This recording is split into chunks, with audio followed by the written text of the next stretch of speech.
নমস্কার বন্ধুরা, আমি আজকে চলে আসলাম রান্নাঘরে। তো আমি আজকে রান্নাঘরে বানাচ্ছি কুমড়ো চপ। তো আমি পেস্টে যে বানাইছি সেটাতে কী কী উপকরণ দিয়েছি আপনাদেরকে বলে দিচ্ছি। আমি প্রথমে দিয়েছি বেসন, তারপরে দিয়েছি শুকনো লঙ্কার গুঁড়ো, হলুদ গুঁড়ো আর স্বাদ মতো লবণ, আর দিয়েছি চিনি। কুমড়ো কুমড়োর চপ বানাবো সেই জন্য আমি একটু চিনি দিয়েছি, তাহলে মিষ্টি মিষ্টি ভালো লাগবে খেতে, সেই জন্য একটু চিনি দিয়েছি।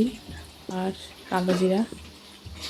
তো ভালোভাবে মেখে 10-5 মিনিট রেখে তারপরে দিয়েছি চালের গুঁড়ো আর 1 চিমটি বেকিং সোডা। তো সে সোডাটা দিলে একটু ডুমো ডুমো হয়, সেই জন্য আমি একটু সোডা দিয়েছি। ভালো করে পেস্টটা বানিয়ে সবগুলো চপ আমি ভেজে নিচ্ছি। দেখো কত সুন্দর হচ্ছে। তো খাবার থেকে বানানোটা খুব ভালো লাগে, সেজন্য আমি খুব সুন্দরভাবে সবগুলো ভেজে নিলাম। বন্ধুরা, আমার ভিডিওটি কেমন লাগলো অবশ্যই কমেন্টে বলবেন। আর এভাবে কুমড়ো চপ আপনারা বাড়িতে বানিয়ে খাবেন, দেখবেন খুব ভালো লাগবে। আজকের মতো এটুকুই, টাটা।